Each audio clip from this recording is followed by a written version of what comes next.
Hi, I'm Tyra G, your host of Frankly Speaking with Tyra G. Welcome again to our virtual global gathering of phenomenal women and all of you who love them. Mothers, daughters, grand and great-grandmothers, fearsome and generous, humble and honest, in pursuit of new possibilities and purpose.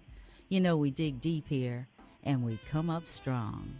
For those of you joining us for the first time, each month we explore a new theme inspired by you. Yes, I said you. We bravely walk into places where tradition has taught us there's some things we just don't talk about. But not at this table. And no matter how hard judgment knocks, it cannot come in. Beloved, we live beyond the wreckage. Every week we experience, educate, encourage, and empower each other. We share some aha moments and stories that have been left in our pockets for too long. Every week we start right where we are. I am so excited about how this show is progressing. We are celebrating the 5th month of proof that dreams can come true. Frankly Speaking with Tyra G is one of my most priceless dreams. I thank God for every remembrance of you and your gifts of ideas, your presence, your encouragement. Those were the gifts that have inspired me. You know I can't do this show without you, right? Thanks so very much. You're listening to Radio Fairfax, Fairfax, Virginia, on your TV, computer, or mobile device. And we are webcast worldwide on the internet at www.radiofairfax.org every Saturday evening at 8 p.m. Eastern Standard Time. Should you miss us, no worries. You can catch our podcast on YouTube on Frankly Speaking with Tyra G. And if you feel like connecting with me offline, that's easy, and you know I'd love it, right? Email me at tyra@tyragarlington.com. Thank you so much for tuning in. Thank you, Courtney Nero, for composing and performing our Frankly Speaking theme song, and for naming it I'm Listening.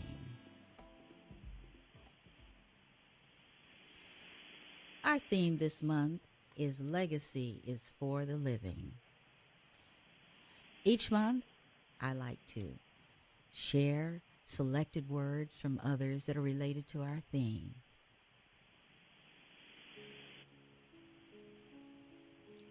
Billy Graham says the greatest legacy one can pass on to one's children and grandchildren is not money or other material things that accumulated in one's life, but rather a legacy of character and faith. Dara Horn says, every person has a legacy. You may not know what your impact is, and it may not be something that you can write on your tombstone, but every person has an impact on this world. Brett Eldridge says, a legacy for me is being a piece of someone's soundtrack in their lives. I think I like that one the best, being a piece of the soundtrack of someone's life. Ray Bradbury says, everyone must leave something behind when he dies. My grandfather said, a child or a book or a painting or a house or a wall built or a pair of shoes made or a garden planted. Something your hand touched some way, so your soul has been somewhere, or your soul has somewhere to go when you die. When people look at that tree or that flower that you planted, there you are. William Shakespeare says, no legacy is so rich as honesty, and all's well that ends well. Edgar Allan Poe says, the past is a pebble in my shoe. You know I like to start each week by creating a common thought space. Today we're going to look through the lens, a different lens actually, a new view of legacy. And we're going to talk about something that we don't often talk about, and that's organ donation. Our guests are immersed in the process from two very different perspectives, and they will be reviewed to you in just a little while. But first, turn your ears and your hearts to the following thoughts. and listen to this letter. It begins, "Dear family, I am sure this letter may be difficult to read. It's difficult to write. The reason I'm writing is to say thank you. How do you say thank you when it means that because of you and your daughter, I'm alive to speak any words at all? I'm alive at 51 years to continue living. The importance and immense meaning of the gift you and your daughter have given me truly cannot be expressed in words. I can try, though. I must try, because I think you should know that this life that was saved is a life of promise. My promise to you is that I will never waste one moment of it. I have 2 grown children of my own. I'm a mother, a musician, an artist, and a spiritual person. If you can imagine it, before the gift your daughter gave me, it was becoming very challenging to do anything in my life. Brushing my teeth required effort. Eating became difficult. Even with oxygen, I still had to be in a wheelchair if I wanted to go out. How do I share with you that you gave me my life back? Thank you for giving me a better life. My children and my husband, thank you. My friends, thank you. Please believe me when I tell you that to me, your daughter is an angel. She's on my shoulders. She's like a butterfly in my garden. She's the music inspired by Beethoven. She's a painting from the heart of Da Vinci. She is the book written by the hand of God. She is a rainbow and a sunset. She's the most beautiful person I have ever known, and I carry her within me every day. Please know that her spirit lives. I hold her in my heart, and she is with me, literally, with every breath I take. May God bless you for giving me my life back, for giving me a new life with no pain, a life where I don't have to fight for every breath I take. I love you without knowing you, and I'm here as living proof that life goes on. I promise to take good care of her. I promise to honor her with everything that I do, especially for others who have suffered like me. If you have any special requests at all, just let me know. With all my heart, I wish you peace. I wish you love. And above all, faith in knowing that this beautiful woman has allowed me to live again. Your daughter in life and in spirit is a miracle. I am her miracle. Thank you. With all the love from the deepest part of my heart. M.P. This was dedicated to the anonymous donor who in death gave life on October 30th, 2007.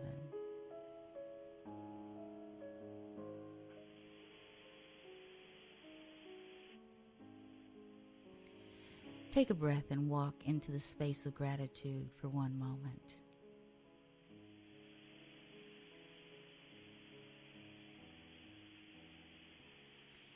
After a short break, you will meet my guest, calling in from Tampa, Florida. Be prepared to be touched.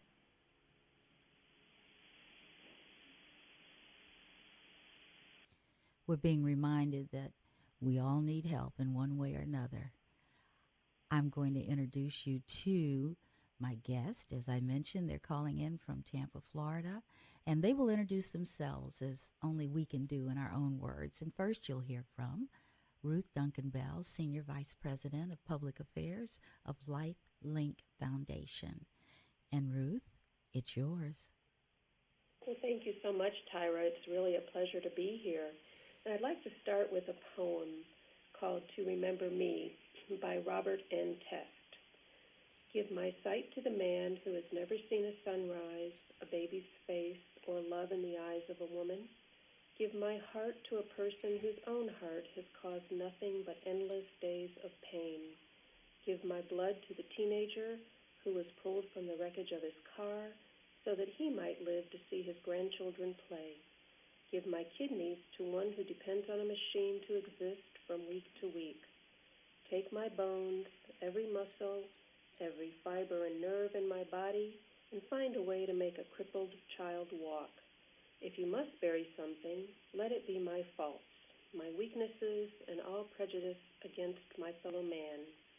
Give my sins to the devil, and give my soul to God. If, by chance, you wish to remember me, do it with a kind deed or word to someone who needs you. If you do all I have asked, I will live forever. And I wanted to start with that because for the last 20 years, I've had the tremendous opportunity to work with a collaborative group of individuals who every day work to save lives through organ and tissue donation. Prior to joining LifeLink, I worked for the federal government at the state level of government and also the local level of government. So service has always been a part of my professional experience. But I have to say, there's something very special with being able to contribute in a small way to saving lives every day. You know, I listened to the poem and all I could hear was, or feel, what were the words, with a servant's heart. And yeah, it was all about depositing, giving back, leaving.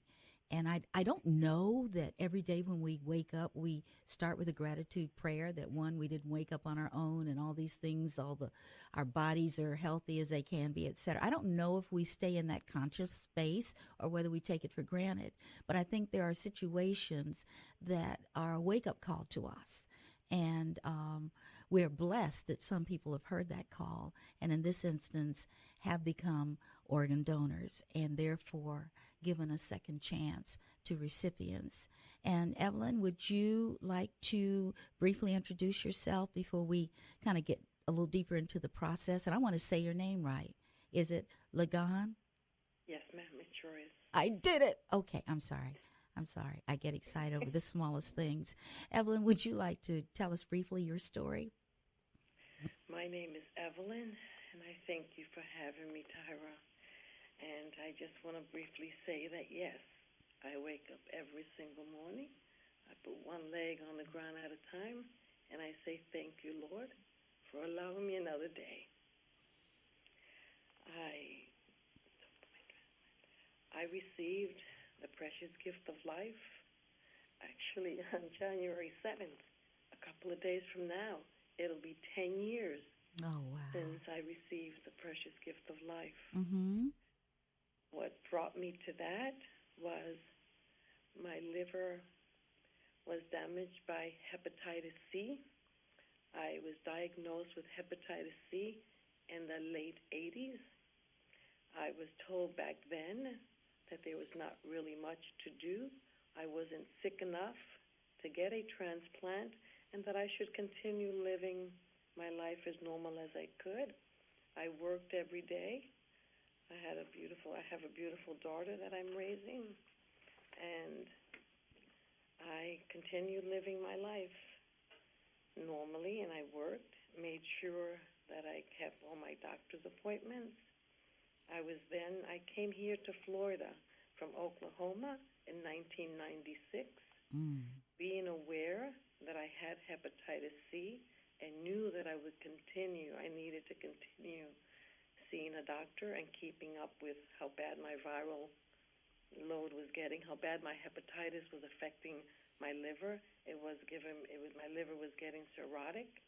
In 1996, when I came here, I started seeing a gastroenterologist. I saw him until 2006.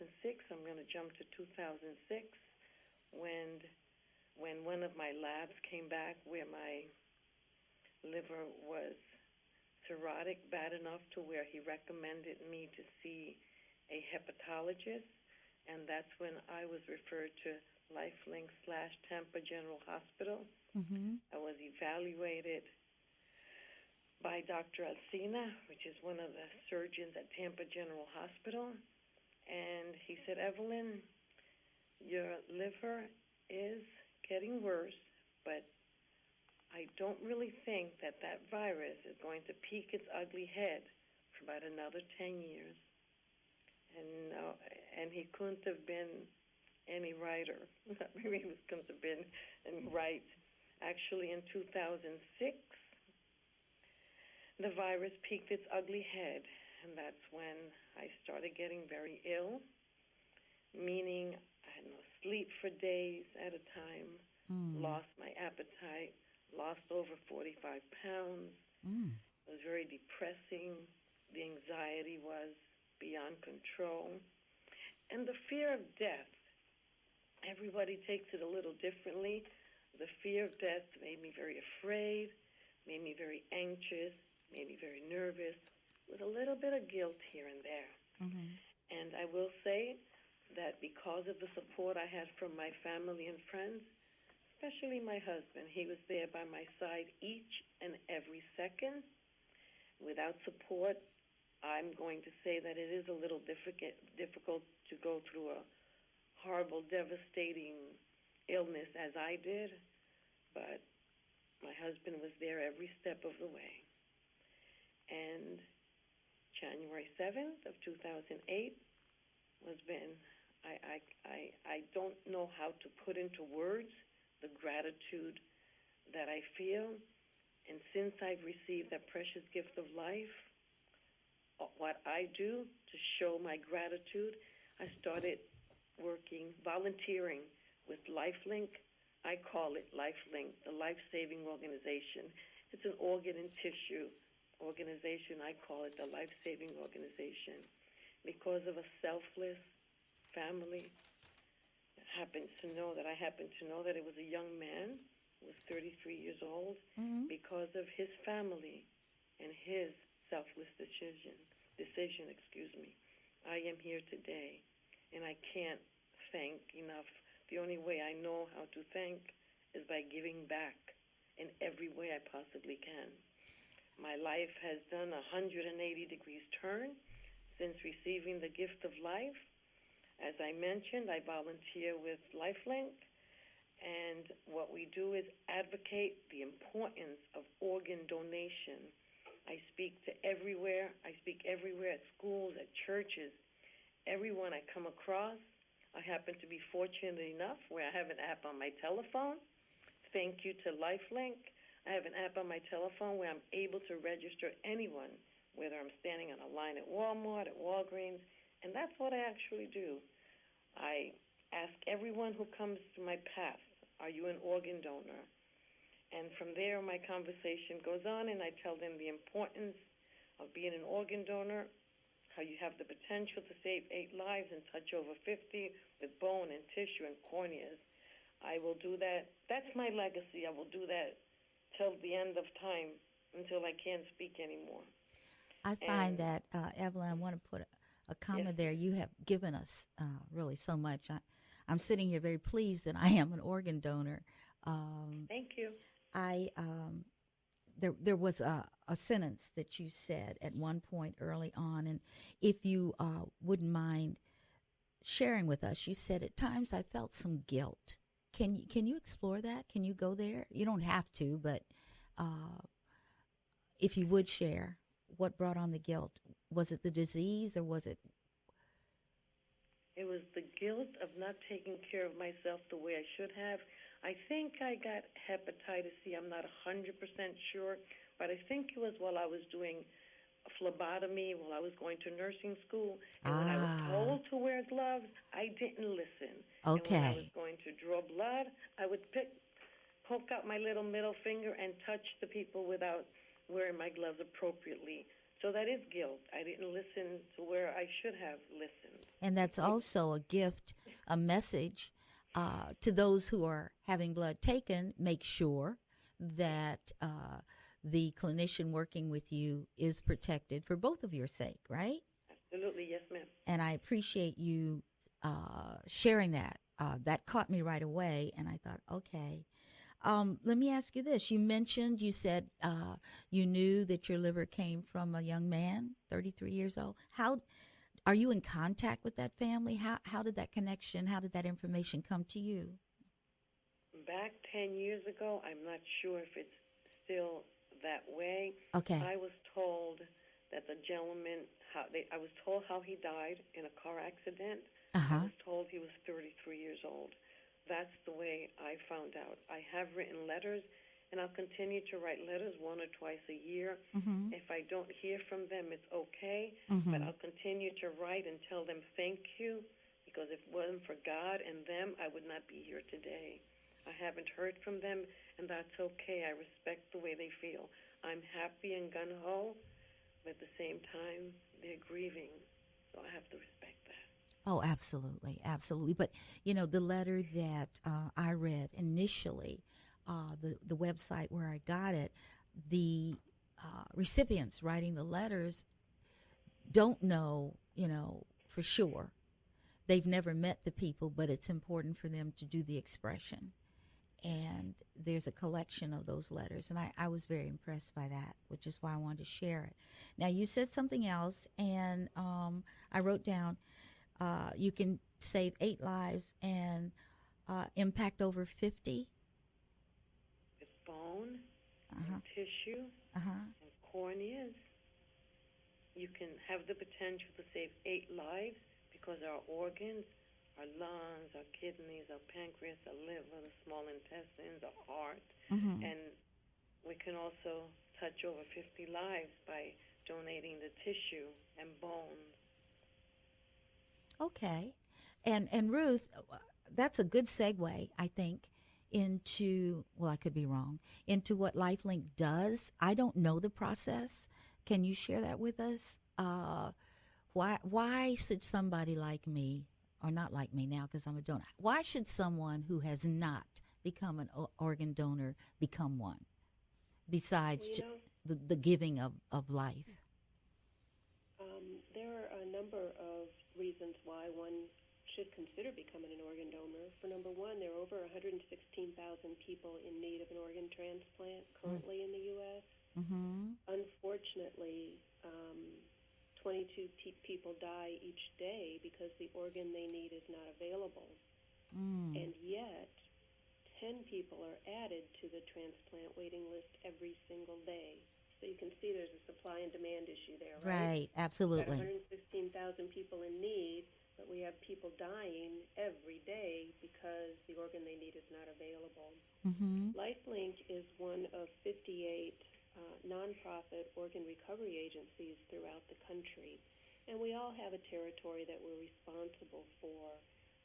We work with all of the hospitals within our designated service areas to implement protocols and policies related to organ donation, so that if there is an opportunity for donation, the hospital calls LifeLink or an organization like ours, and we will then, work with the hospital staff, determine if the patient that they're calling us about is a potential candidate for donation, and if so, we will then talk with the family about that opportunity. Many times, I'm going to interrupt you just for a second, Ruth, because our show is international. I want to make sure we emphasize that all policies and processes we talk about are unique to the United States. Am I correct? That is correct. Okay, go ahead. I'm sorry. Thank you. We work collaboratively with those institutions to facilitate the donation process. We will certainly talk with the family to determine if they are supportive of donation. Many times people, you, me, and others have already become organ donors and registered their decision. When we know that, we let the family know and proceed with a number of questions related to a social and medical history of that particular patient. It's very important that the audience understands that organ donation will only occur when someone has been declared legally brain dead. This is for deceased donation. Okay, I'm going to make sure I'm making a note. Legally declared brain dead. Yes. Okay. So depending on the state that you're in, there may be one or two doctors who perform a series of tests to determine that the brain is no longer functioning. Uh-huh. That patient is in an intensive care unit. They're on a ventilator. Their organ systems are being monitored through the ventilator. And if indeed they are a candidate for donation, we are able to proceed once we know that they were a registered donor and or the family has given us that authorization. At that point, we then begin to determine the organs that are available for recovery. Okay. And we run the list to determine the patients that meet the criteria for those particular organs. And it's a very delicate dance, if you will, because there are a number of initiatives that are going on within this period of time. And once a patient in need is matched to the donor organ, we then facilitate the recovery, the surgical removal or recovery of those organs. They're taken back to the transplant center, and the patient then receives their life-saving gift. And in most cases, moves on to live a healthy, happy, and productive life. So the process, I hear two things. It's intricate.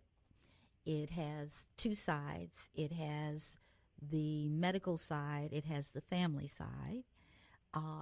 In the process, there is, I guess, the information exists in a database for the donor, if they are a declared donor, that they're willing to give organs. Now, here was my question. For instance, just take me. Tomorrow, whatever happens, and I'm an organ donor. Somehow my medical history has to tell you, do I have anything left, to donate, or am I healthy? How do you work that piece? At the time of death, there are a number of medical tests that are performed to determine which, number one, if the deceased is suitable for donation, and number two, which organs then could be considered for recovery. There really are very, very, very few rule-outs for organ donation. Okay. Active cancer is one rule-out at the time of death.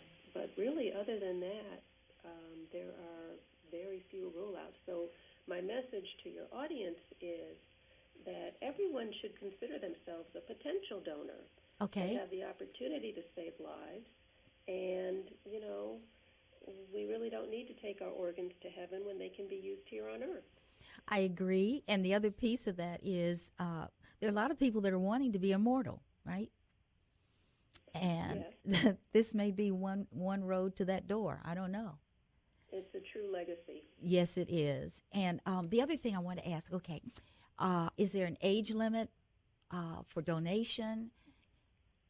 There is no age limit for donation.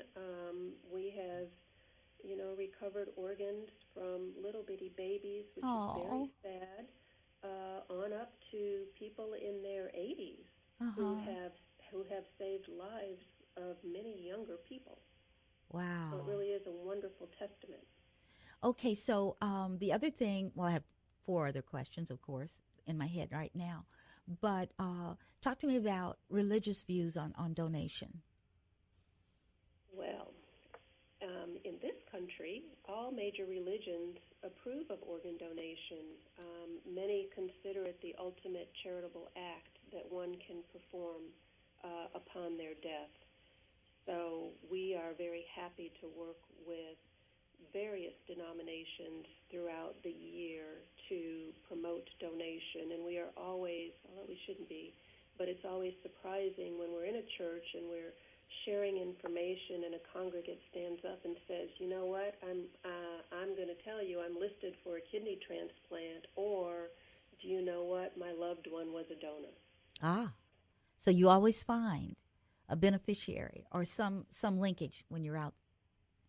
We do, and it's interesting because many times that information had never been shared before, and they feel empowered after hearing an Evelyn share her story or a donor family share their story with that particular group of of individuals. So it really is a wonderful, wonderful feeling. I'm going to play by the rules and take a brief break, but I have more questions. So stay tuned, okay? Thank you. That was kind of an interesting segue, wasn't it? But if I could ask another question, and why don't I ask this one about accidents? There may be mythology in people's minds about what happens to an organ donor. If I'm in an accident and I'm taken to a hospital, will they do life-saving work on me because I'm an organ donor, or will they just let me die because I'm an organ donor? You know, that's a common myth, Tyra. And medical professionals are in the business of saving lives. So they are going to do everything possible, regardless of one's donor status, to save a life. If they have done everything and that life could not be saved, a separate set of physicians are involved in the donation process. Okay. So those who are treating the patient initially are not the physicians who would be involved in organ donation. So that's good accountability built into the whole process. Absolutely. Okay, that's perfect then. Can I donate an organ now while I'm alive? You can. There are many opportunities for living donation. Mm-hmm. The kidneys, a kidney can be donated from one living individual to another. A portion of one's liver could be donated because the liver regenerates. So that has been used primarily between adults and children, so a parent donating to a child who needed a liver transplant. Oh. And there are a few programs around the country who also will take a lobe of the lung and transplant that into another patient as well. Huh. Okay, well, let's put on your hat as Vice President of Public Affairs for LifeLink, Ruth. What do you do? Oh, I have a wonderful, wonderful time spreading the message about the need for organ donation to various communities throughout our service area. I work with a great group of individuals who help facilitate media stories. We coordinate special events, certainly work with our elected officials, particularly if there are any bills or legislation filed related to organ donation. Talk about that a bit. I'm sorry to interrupt you. I wanted to get to the legislative part of this because I know legislation it touches every bit of our lives. Are you getting support legislatively for organ donation, or are there challenges and hills to climb? Both, quite frankly. Okay. There are a lot of well-intentioned elected officials who may draft something that they think would be beneficial for organ donation that in reality, from an operational standpoint, really would be very difficult to implement from a legislative perspective. But we also have a number of bills that, are very supportive of organ donation, and I think collectively around the country there are a number of states who have organ donor-related license tags. So when you're driving around, there are a number of tags that say donate life, be an organ donor, right, save a life, etc. And those have been, moving billboards for us, quite frankly, to promote the issue.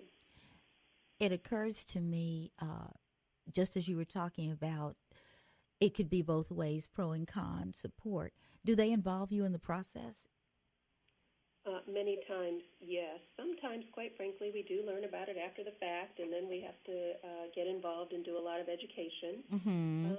But we have worked very closely with our local delegations to make sure that they are familiar with who we are, that they understand what we do, and if they constituent concern Mm-hmm. or a praise related to donation, they do also share that with us. So, working collaboratively with those groups of individuals, again, our elected officials, is really an important component of what we do and how we help to spread the message. And speaking of spreading the message, you have a devotee sitting in the office with you, Evelyn, who is committed the rest of her life for doing just that. How many Evelyns do you have? How do you make that connection? How do you support their energy as they go out and evangelize about the importance of organ donation? We have a very dynamic volunteer program, and many people like Evelyn who are transplant recipients want to give back and help share the factual information about donation and transplantation. Yes. We also have donor families that we have worked with who want to share their side of the story as well, which is very important. These families have experienced a devastating loss, and despite that, past their grief, they choose to help others and save lives. So it's a tremendous message that they share. And we couldn't do what we do without the work of our volunteers, quite frankly. They are at health fairs. They participate in media opportunities. There are some, administrative activities that take place, special events. You name it, they are there, and we are truly appreciative. Evelyn just happens to be, this past year, in 2017, she's correcting me, the last 3 years, she has been the volunteer with the most service hours. Oh, congratulations, Evelyn. Thank you so much. I am very, very proud of you. I was sitting here thinking, as you were talking, Evelyn, you told me you were raising a wonderful daughter. And it occurred to me, because I was very close to my mom, and I believe Ruth is very close to her mother. What was your relationship with your daughter like before you had the transplant and then after? Were there changes? Can you talk about that a little bit? Sure. I think she appreciates me a lot more. And it's funny because I had my surgery. I received the transplant January 7th and her birthday January 10th. And believe it or not, she was hoping that I'd have it January 10th. Aww. Actually, I think we've become a lot closer, and I think we've learned to bond a lot closer. And like she says, Mom, I come to realize one day you're here and one day you can just leave me. And she did see that I was very close to death. And I think that brought her closer to me. I've always been close and bonded with her. I think as kids, as growing up, they become a little rebellious. But I think I'm grateful that I had a transplant. I think it brought her closer to me. I wouldn't want to offer up a transplant as a way of getting through the teenage years, but I've heard many mothers say, if I can just hold on, I'm going to kill her. I'm going to kill him. I can just hold on. I really think that that's somewhere written down in the rules. There's about 5 years where you must suffer. You must suffer as a parent. It's a rule. And I'm so 17. Okay. Just a little bit longer. But it's nice that you can share that. There's nothing better than mothers and daughters who can love one another in that way. You also mentioned now you had a husband who was there every step of the way, so we want to give him his props, right? Absolutely, and he understands it. Unfortunately, he lost his childhood sweetheart when she was 33 years old, and she was also an organ donor. Oh. And 40 years later, his wife needed a transplant. Look at that. So he's been very involved Also. Well, I want to also ask Ruth at this point, if someone wants to know more about organ donation in a more formal way, how could they talk to you, or is there a national registry? How can they get more information? Would you share it this time, Ruth? I'm happy happy to, Tyra. There is a national registry, and people throughout the country can go to www.registerme.org. Mm-hmm. There's lots of good information on that website about organ donation, facts, figures, and the sign-up process is less than a minute. So it really doesn't take a lot to register one's decision. I would encourage everyone to get the facts about donation. We've shared many of those with you here today. Mm-hmm. Certainly the LifeLink website, www.lifelinkfoundation.org, Mm-hmm. also has a lot of factual information there. But really the bottom line is that anyone has the potential to be an organ donor. They should simply learn the facts, make a decision, and then let your family members know what your decision is. Yes, that's Because so important. it really is important. At the time, as a deceased donor, it will take a lot of the burden off the family if that decision has already been made and been shared with them. Absolutely. And the one thing I didn't ask you is, how are you funded? How is LifeLink funded as a nonprofit? Where are your funding coming from?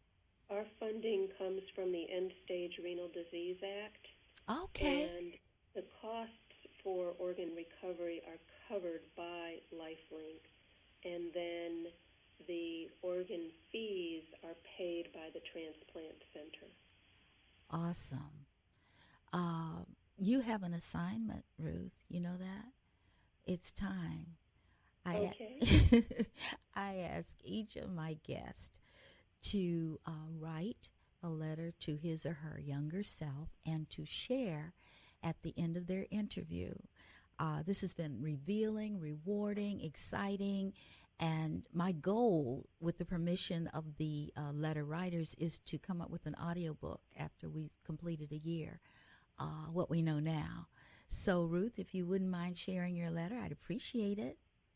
Well, and thank you, Tyra, for the opportunity. Evelyn and I have really enjoyed being with you today and with your listeners. I thank you. It's a lot to give, and you've given it. A letter to my younger self. Dear Ruth, never be afraid to be your true self, flaws and all, for that is where true beauty shines. Embrace uncertainty, because some of the most important chapters in your life won't become clear until much later. Understand that you will fail, and trust that failure will make your future successes that much sweeter.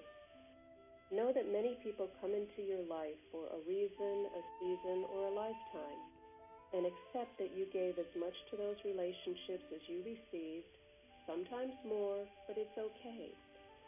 And know that there are some people, friends, that you have to let go of or leave behind to lead your best life. Many times you'll be the only female in the conference room. Know that your voice, opinion, thoughts matter, so do speak up, and don't feel you have to agree with every opinion. You'll find that in times of disagreement, sometimes you're right and sometimes you're wrong, but it's okay. Speak up. People, family, and friends will come to rely on you for matters that you can't even imagine right now. Know that in those situations, you gave them peace, fulfillment, and acceptance of things beyond all control. Finally, be proud of your legacy of service, commitment to family and friends, professional accomplishments, and ability to no longer sweat the small stuff. Awesome. That's sauce. my letter. That's your letter. We have been talking about legacy, and we have to remember that legacy may take many forms. Children, grandchildren, a business, an ideal, a book, a community, a home, some piece of ourselves. How many of us are living our lives so that our legacy reflects all that we truly hold most dear? How many of you are living with integrity and with courage? Ruth and Evelyn, keep it up. That's all I got to say. I always try to leave our audience with what I call my spiritual doggy bag, and it's just some brief thoughts that may take you through a moment during the week that says, when you're saying, I am just so tired of being tired. Or maybe you wake up and you walk by the mirror and you go, what? What am I doing? Am I in the middle of a story I didn't write? I can't do this anymore. Well, for the moments when you seem to be fearful in safe places, when life seems to be getting you down, when you're going to crash, when you think you're going to crash, and you're not, when you look and see the scars life has left, please understand, scars are symbols of your strength. Don't ever be ashamed of the scars life has left with you. A scar means the hurt is over and the wound is closed. It means you conquered the pain. You learned a lesson, you grew stronger and moved forward. A scar is a tattoo of triumph to be proud of. Don't allow your scars to hold you hostage. Out of suffering have emerged the stronger souls. The most powerful characters in this great world are seared with scars. See your scars as signs that say, yes, I made it. Lastly, every little struggle is a step forward. In life, patience is not always about waiting. It's the ability to keep a good attitude while working hard on your dreams, knowing that work is worth it. So if you're going to try, put the time in all the way. After every step, you will feel better than anything else you can imagine. You will realize that the struggle is not found on the path. It is the path. Now remember, you have an exercise you're doing twice a day. As you stand before the mirror and brush your teeth, you're supposed to recite the things that the mirror won't tell you. And those are that you are worthy. There is nothing that has happened in your life that will be wasted. That includes the good, the bad, the scary. You are not alone. Most importantly, you are not your circumstances. I want you to refuse to be refused and to treat yourself like someone you love. Don't forget, you've been listening to Frankly Speaking with Tyra G. Thank you for stopping by. Your seat is guaranteed every week at radiofairfax.org at 8 p.m. Eastern Time. If you miss an episode, no worries. Catch up on YouTube channel with Frankly Speaking with Tyra G. If you want to connect with me, please do anytime at tyragarlington.com. I'm going to have Mr. Tony Walker take us out with a piano version of our theme song,